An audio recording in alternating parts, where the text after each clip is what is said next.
بسم اللہ الرحمن الرحیم۔ السلام علیکم ورحمۃ اللہ وبرکاتہ۔ ایک ایسے مرد کی کہانی جو ایک عورت کے جال میں پھنس گیا اور وہ اب اس جال سے نکلنے کی کوشش کر رہا تھا، لیکن وہ جتنا ہاتھ پاؤں مار رہا تھا اتنا ہی اس جال میں الجھتا جا رہا تھا۔ مجبور ہو کر اس نے اپنے دوست سے مدد لینے کا فیصلہ کیا اور پھر اس پر ایک بھیانک انکشاف ہوا کہ دوستو، ایک بار کسی سیانے سے سوال پوچھا گیا کہ انسان کے سب سے قریبی رشتوں میں سے اس کا اپنا اور اس کا خیر خواہ کون ہو سکتا ہے؟ سیانے نے جواب دیا کہ ہم سے زیادہ ہمارا کوئی خیر خواہ نہیں ہو سکتا۔ اور پھر سیانے سے سوال کیا گیا کہ انسان کا سب سے بڑا بدخواہ کون ہو سکتا ہے، اس کا برا چاہنے والا کون ہو سکتا ہے؟ تو سیانے نے کہا، اس سوال کا بھی ایک عجیب سا جواب ہے۔ کہا، اس انسان کی وضاحت طلب کی گئی تو اس نے سمجھایا کہ اگر مجموعی طور پر زندگی بھر کا جائزہ لیا جائے تو انسان کو اتنا نقصان اس کے دشمن نہیں پہنچا سکتے جتنا نقصان خود اس کے اپنے فیصلے اور اس کے اپنے اقدام بعض اوقات اسے پہنچاتے ہیں۔ آج کی ہماری کہانی بھی ایک شخص کی زندگی کے ایسے اتار چڑھاؤ کے گرد گھومتی ہے جس نے خود ہی ایک دلدل میں قدم رکھ دیے اور پھر اس کا ہر اگلا قدم دلدل میں مزید دھنستا جا رہا تھا، اور وہ جتنی کوشش کر رہا تھا اس سے باہر نکلنے کی، اتنا ہی وہ بری طرح پھنستا جا رہا تھا۔ دوستو، یہ کہانی سفیان کی ہے۔ سفیان 35 یا 40 سالہ ایک شادی شدہ شخص تھا جس کے 2 بچے تھے۔ وہ ہنسی خوشی اپنی زندگی گزار رہا تھا۔ دونوں بچوں کی عمریں 7 اور 10 سال کی تھی۔ بیوی سارا دن گھر میں رہتی، گھر کو سنبھالتی، بچوں پر توجہ دیتی، اور خود سفیان صبح 9 بجے سے شام 4 بجے تک کی ایک نوکری کرتا تھا کی تنخواہ سے اس کا گھر کی اچھی گزر بسر ہو رہی تھی۔ غرض یہ کہ سفیان ایک خوشحال اور مطمئن زندگی گزار رہا تھا، لیکن سفیان بھی ایک مرد تھا اور خوش شکل مرد تھا۔ آفس کا ماحول بھی ایسا تھا کہ ارد گرد لڑکیاں بھی کام کرتی تھیں، اس لیے مزاج میں تھوڑی شوخی پائی جاتی ہے، لیکن اپنے دیکھنے اور سننے والوں کو بتاتے چلیں کہ یہ شوخی صرف باہر کے ماحول کے لیے تھی۔ اپنے گھر اور پورے خاندان میں وہ ایک سنجیدہ، سمجھدار اور پڑھا لکھا انسان مانا اور سمجھا جاتا تھا۔ اپنے خاندان کے ساتھ ساتھ سسرال میں بھی اس کی اچھی خاصی عزت تھی، لیکن یہاں کام کے دوران لڑکیوں سے گپ شپ کرنا، ہنسی مذاق کرنا اور کینٹین میں اکٹھے بیٹھ کر لنچ کرنا سفیان سمیت بھی اور کئی مردوں کا معمول تھا۔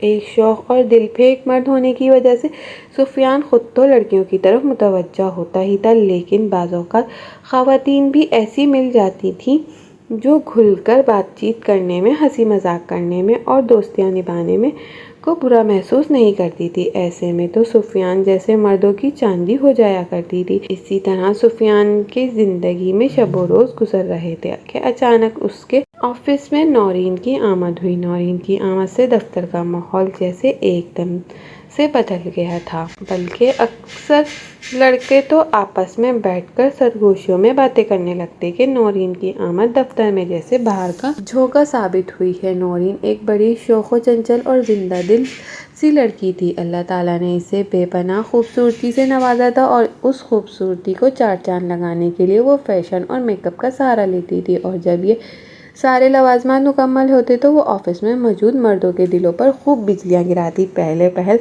اس نے آفس میں آنے کے بعد جب 1-2 لڑکوں کو ہنس کر بات کی تو یہ لڑکے آفس میں اتراتے پھر رہے تھے کہ نورین ان سے بات کرتی ہے، لیکن چند دنوں کے اندر ہی دفتر میں موجود سبھی لوگوں کو اندازہ ہو گیا تھا کہ نورین نے صرف ان سے ہی نہیں اسی طرح گھل کر مسکرا کر بات نہیں کی، بلکہ نورین تو اسی مزاج کی لڑکی ہے۔ وہ جہاں جس کو دیکھتی ہے وہ وہیں کھڑی ہو کر اس سے بات شروع کر دیتی ہے۔ چلتے چلتے ہر دروازے پہ رکتی، سلام دعا کرتی، ہنستی مسکراتی، حال احوال پوچھتی، پھر آگے بڑھ جاتی۔ اس نے چند دنوں میں ہی پورے دفتر کو اپنا گرویدہ بنا لیا تھا۔ آفس کے باقی سب مردوں کی طرح سفیان بھی دل ہی دل میں نورین پر فدا تھا، اس سے بات کرنے کا، اس کے ساتھ بیٹھنے کا بہانہ ڈھونڈا کرتا تھا۔ دوسری طرف نورین بھی شاید یہی چاہتی تھی، وہ بھی اکثر سفیان کے پاس آ کر بیٹھ جاتی۔ دونوں اکٹھے چائے پیتے، دھیرے دھیرے لنچ بھی اکٹھے کرنے لگے۔ ایسا نہیں تھا کہ وہ سفیان کے ساتھ بیٹھی رہتی تھی، اگر وہ سفیان کے ساتھ بیٹھی تو کل کسی اور مرد کے ساتھ بیٹھ کر لنچ کرتی نظر آتی، لیکن جس کے ساتھ بھی وہ بیٹھ جاتی وہ شخص تو اپنے آپ کو ہواؤں میں اڑتا ہوا محسوس کرنے لگتا۔ دھیرے دھیرے سفیان اور نورین کی دوستی بڑھنے لگی۔ دفتر کے ماحول سے تو سفیان واقف تھا، لہٰذا سفیان نے اس بات کو راضی رکھا۔ دونوں اب دفتر کے باہر بھی ملنے لگے۔ سفیان اکثر اسے شاپنگ پر لے جاتا، کوئی قیمتی تحفہ لے دیتا، کبھی کبھار کھانے پر لے جاتا۔ دونوں چھٹی کے دن لانگ ڈرائیو پر چلے جاتے، کیونکہ سفیان جان چکا تھا کہ نورین کسی اور ٹائپ کی لڑکی ہے اور یہاں سفیان کو اب دال گلتی ہوئی نظر نہیں آ رہی تھی، لہٰذا وہ اس چڑیا کو اپنے جال میں پھنسانے کے لیے دانہ پھینک رہا تھا اور تقریباً 2-2.5 مہینے کی محنت کے بعد وہ اپنے مقصد میں کامیاب ہو گیا۔ اور ہوا کچھ یوں کہ 2 دن سے نورین دفتر نہیں آ رہی تھی۔ سفیان کو معلوم تھا کہ اس کی طبیعت کچھ ناساز ہے۔ سفیان دن میں کئی بار اس سے میسج کر کے اس کی طبیعت کے بارے میں پوچھتا تھا۔ اس دن بھی ایسا ہی ہوا۔ دفتر سے چھٹی کے وقت سفیان نے کال ملائی اور نورین سے اس کی طبیعت کے بارے میں پوچھا تو نورین نے مدھم سی آواز میں شکوہ کر دیا، کہنے لگی بس دور دور سے کال اور میسج کر کے خبر لینا، یہ نہ ہوا کہ گھر آ کر میرا پتہ ہی کر لو۔ سفیان کے تو دل میں جیسے لڈو پھوٹنے لگے۔ اس نے کہا میں ابھی حاضر ہو جاتا ہوں، تم مجھے لوکیشن بھیجو۔ میں نے تو اس لیے نام نہیں لیا کہ کہیں تمہیں برا نہ لگے، نورین نے چیخ کر کہا۔ ارے مجھے کیوں برا لگے گا؟ اسی وقت نورین نے لوکیشن بھیجی۔ سفیان نے ایک خوبصورت سرخ پھولوں کا بڑا گلدستہ خریدا اور نورین کے گھر جا پہنچا۔ نورین کے گھر جانے کے بعد سفیان کو پہلی بار اس بات کا علم ہوا کہ نورین یہاں اپنے والدین کے ساتھ نہیں رہتی، بلکہ وہ یہاں کرائے پر رہتی ہے اور یہاں پائنگ گیسٹ کے طور پر ایک کمرہ لے کر رہتی ہے۔ سفیان نورین کے پاس جا بیٹھا، دونوں آپس میں گپ شپ کرنے لگے۔ نورین چائے بنا کر لائی تو وقت گزرنے کا پتہ ہی نہیں چلا۔ باتیں کرتے کرتے کب دونوں دنیا و مافیا سے بے خبر ہوئے اور تمام حدیں پار کر گئے۔ لمحے گزر گئے، سفیان سرشار تھا اور نورین کے چہرے پر شرمندگی تھی، لیکن سفیان کا مقصد تو پورا ہو چکا تھا۔ اس نے چپ چاپ اپنا کوٹ اٹھایا اور نورین کو خدا حافظ کہا اور اپنے گھر کی راہ لی۔ نورین بھی اگلے دن آفس چلی آئی۔ چند دن دونوں کے چہرے پر شرمندگی کے تاثرات دکھائی دیے۔ آہستہ آہستہ وہ پھر رفو ہو گئے، لیکن دیکھ رہا تھا کہ نورین پریشان ہے۔ ایک دن نورین جب سفیان کے دفتر میں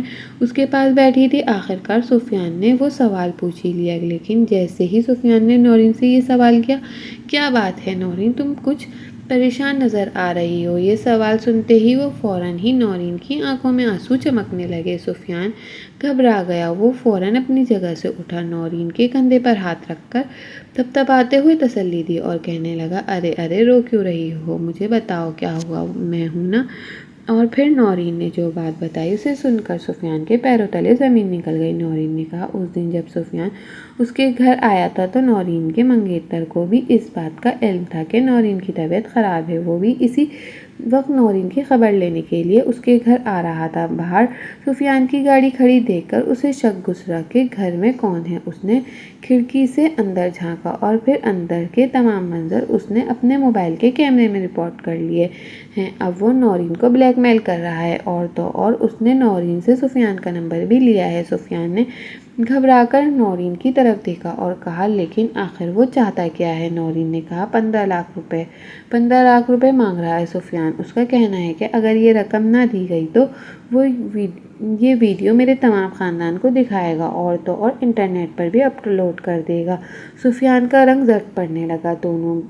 دونوں ابھی اسی موضوع پر گفتگو کر رہے تھے کہ اچانک سفیان کے موبائل پر ایک اننون نمبر سے کال آنے لگی۔ سفیان نے فون اٹھا کر نورین کے سامنے کیا تو نورین نے خوفزدہ نظروں سے دیکھا اور کہا یہ اسی کا نمبر ہے۔ سفیان نے ڈرتے ڈرتے فون آن کیا، کان سے لگایا تو دوسری طرف سے ایک گرجدار آواز سننے کو ملی۔ وہ شخص سفیان کو دھمکی آمیز لہجے میں کہہ رہا تھا کہ میری منگیتر کے ساتھ تم نے جو حرکت کی ہے وہ میرے پاس ویڈیو کی صورت میں موجود ہے۔ اب تمہاری بہتری اسی میں ہے کہ 3 دن کے اندر اندر مجھے 15 لاکھ روپے دو، ورنہ میں تم دونوں کی یہ ویڈیو ہر جگہ وائرل کر دوں گا، تم دونوں کو کسی کو منہ دکھانے کے قابل نہیں رہو گے۔ سفیان نے اس کی منت سماجت کرنا شروع کر دی۔ وہ کہنے لگا دیکھو میرے پاس اتنی بڑی رقم نہیں ہے، لیکن اس شخص نے سفیان کی ایک بات بھی نہ سنی اور دھمکی دیتے ہوئے فون بند کر دیا۔ دونوں اب بے حد پریشان تھے۔ سفیان کی تو راتوں کی نیند اڑ چکی تھی اور سب سے زیادہ پریشانی کی بات تو یہ تھی کہ وہ یہ پریشانی کسی اور کے ساتھ بھی شیئر نہیں کر سکتا تھا۔ اپنے اس مسئلے کا حل تلاش کرنے کے لیے وہ کسی سے بات بھی نہیں کر سکتا تھا سوائے نورین کے۔ نورین سے بات کرنے کے بعد آخرکار دونوں نے یہ حل نکالا کہ 10 لاکھ روپے سفیان دے گا اور 5 لاکھ روپے نورین اپنا جمع پونجی سے ادا کرے گی۔ نورین کا کہنا تھا کہ اب ہمیں کسی نہ کسی طرح اس سے جان چھڑانی ہوگی ورنہ یہ ہم دونوں کو بدنام کر کے رکھ دے گا۔ سفیان نے بھی حامی بھر لی کیونکہ اب وہ بری طرح اس جال میں پھنس چکا تھا۔ اسے رہ کر نورین کے منگیتر پر غصہ آ رہا تھا اور اپنی کم عقلی پر بھی افسوس ہو رہا تھا۔ آخر وہ نورین کے گھر گیا ہی کیوں؟ اس نے اتنا بڑا قدم اٹھایا ہی کیوں؟ بالآخر بہت ہمت کرنے کے بعد اس نے 10 لاکھ روپے اس شخص کے اکاؤنٹ میں ٹرانسفر کیے اور 5 لاکھ روپے نورین نے دیے۔ 15 لاکھ روپے دے کر اس شخص سے جان چھڑائی اور اس نے نورین کے سامنے وہ ویڈیو بھی ڈیلیٹ کر دی۔ سفیان اور نورین کی جان تو اس سے چھوٹ چکی تھی مگر سفیان دیکھ رہا تھا کہ نورین اب بھی بجھی بجھی سی رہتی ہے۔ بعد میں سفیان کو علم ہوا کہ اس شخص نے نورین سے رشتہ توڑ دیا ہے۔ نقصان تو سفیان کا بھی بہت ہوا تھا۔ یہ 10 لاکھ روپے اس نے نہ جانے کتنے سالوں سے جمع پونجی تھی لیکن جب بات عزت پر بنی ہو تو اس نے 10 لاکھ روپے قربان کر کے اپنی عزت کو بچا لیا۔ لیکن نورین اس بیچاری کو تو دگنا نقصان ہو گیا تھا۔ اپنی محنت کی کمائی سے 5 لاکھ روپے بھی دینے پڑے اور رشتہ بھی ٹوٹ گیا۔ نورین بتا رہی تھی کہ خاندان بھر میں خوب باتیں ہوئی، سب نے نورین کو وہی برا بھلا کہا۔ سفیان اس بات پر بھی افسردہ ہوا۔ اسے نورین کے لیے بہت افسوس ہو رہا تھا۔ یہاں تک کہ تو تمام معاملات ٹھیک تھے لیکن پھر اسے سارے واقعے میں ایک ٹوئسٹ آیا، ایک ایسا موڑ آیا اس کہانی میں جس نے سفیان کے پیروں تلے زمین کھینچ لی۔ ہوا کچھ یوں کہ تقریباً 2-2.5 ماہ کے بعد سفیان ایک دن پھر سے پیدل ہی نورین کے گھر جا پہنچا۔ اس دن سفیان کی گاڑی خراب تھی۔ وہ پیدل ہی چل نکلا یہ سوچ کر کہ رکشہ لے کر اپنے گھر پہنچ جائے گا لیکن یہاں سے قریب ہی نورین کا گھر تھا تو اس کا ارادہ بدل گیا اور وہ نورین کے گھر جا پہنچا لیکن وہاں جانے کے بعد پتہ چلا کہ نورین تو گھر پر ہے ہی نہیں۔ مالک مکان نے سفیان کو اندر بٹھایا اور چائے منگوائی۔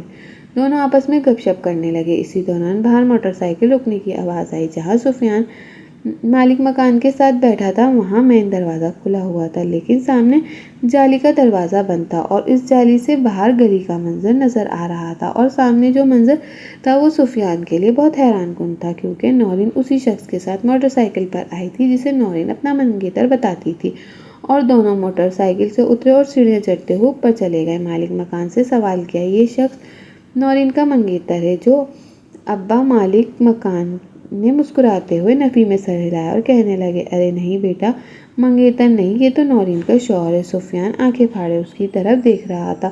اس نے ایک بار پھر تصدیق کے لیے پوچھا، نہیں، نورین نے کہا تھا یہ اس کا منگیتر تھا مگر منگنی ٹوٹ چکی ہے۔ اس شخص نے ذرا آگے کو جھکتے ہوئے سرگوشی نما انداز میں کہا، ارے بیٹا، یہ ہمارے دور پرے کے رشتے دار ہیں، میں اچھی طرح جانتا ہوں، یہ دونوں میاں بیوی ہیں اور دونوں کی حرکتیں ہی اچھی نہیں لیکن کیا کروں، یہ حالات کی تنگی کی وجہ سے انہیں کمرہ کرائے پر دے رکھا ہے، چلو 4 پیسے آ جاتے ہیں۔ دونوں میاں بیوی ایسی مشکوک حرکتیں کرتے ہیں نہ کہ سسرال میں جگہ مل رہی ہے نہ میکے میں، بس اللہ معاف کرے۔ مالک مکان نے کانوں کو ہاتھ لگاتے ہوئے کہا اور پھر چائے کا کپ اٹھا کر چسکیاں لینے لگا جبکہ سفیان تو اپنی جگہ جیسے جامد ہو گیا تھا۔ اسے یقین نہیں آ رہا تھا کہ یہ سب کیا ہے۔ اس نے اپنی چائے ختم کی اور وہاں سے نکل آیا اور مردہ قدموں کے ساتھ گھر پہنچا لیکن اس کے حواس تو جواب دے چکے تھے۔ وہ سوچ سوچ کر پاگل ہو رہا تھا کہ آخر یہ سب کیا ہے۔ نورین سے کچھ پوچھنا یا کہنا بیکار تھا کیونکہ یہ بات 100% ثابت ہو چکی تھی کہ نورین نے سفیان سے جھوٹ بولا تھا۔ بہت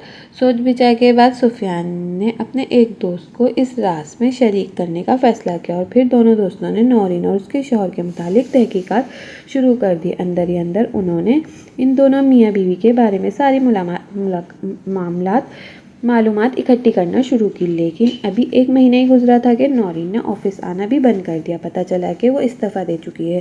سفیان نے مالک مکان کا نمبر لے رکھا تھا۔ سفیان نے اس سے فون کر کے پوچھا تو اس نے بتایا کہ نورین اور اس کا شوہر یہ مکان بھی چھوڑ کر جا چکے ہیں۔ اور پھر مدھم لہجے میں یہ بھی کہا کہ بیٹا ان دونوں میاں بیوی کا کوئی ٹھکانہ نہیں، 6 ماہ ایک جگہ رکتے ہیں اور پھر کہیں اور چل پڑتے ہیں۔ سفیان کے دوست نے چند ہفتوں کی کوشش کے بعد دونوں میاں بیوی کے متعلق جو معلومات اکٹھی کی، اسے سن کر تو سفیان دنگ رہ گیا تھا۔ دونوں میاں بیوی باقاعدہ پلاننگ سے یہ کام کر رہے تھے اور سفیان ان کا کوئی پہلا شکار نہیں تھا اور نہ ہی آخری تھا۔ وہ اب دونوں میاں بیوی یہ شہر چھوڑ کر کسی دوسرے شہر روانہ ہو چکے تھے، شاید کسی نئے شکار کی تلاش میں۔ اور سفیان وہ تو حیران رہ گیا،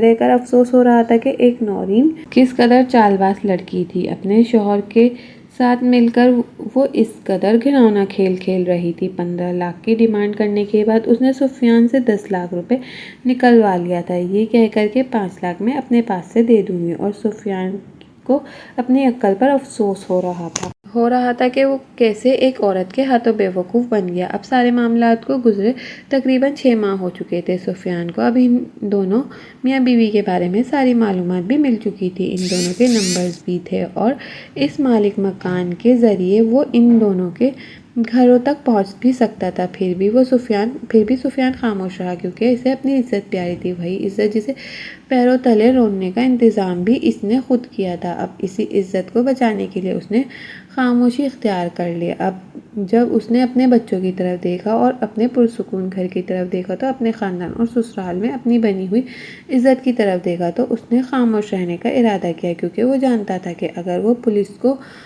انوالو کرے گا تو یہ دونوں میاں بیوی قابو تو آ سکتے ہیں، لیکن اس کی بنی ہوئی عزت بھی مٹی میں مل جائے گی۔ لہٰذا نہ چاہتے ہوئے بھی اس نے اس معاملے میں خاموشی اختیار کر لی۔ لیکن اس سارے واقعے کے بعد ایک بار پھر سے یہ جو بات ثابت ہو گئی، ہمارے ارد گرد ہمارا معاشرہ اگر برا ہے، خراب ہے، تو صرف مردوں کی وجہ سے نہیں بلکہ کچھ عورتوں نے بھی اپنے سروں سے چادر اتار کر ہاتھ میں پکڑ لی ہے۔ سچ کہتے ہیں کہ قیامت نزدیک ہے، لوگوں کے لیے پیسہ اس قدر ضروری ہو جائے گا کہ وہ صرف یہ دیکھیں گے کہ پیسہ آ رہا ہے کہ نہیں، دیکھیں گے کہ کس طریقے سے آ رہا ہے، حلال ہے یا حرام ہے، جائز ہے یا ناجائز ہے۔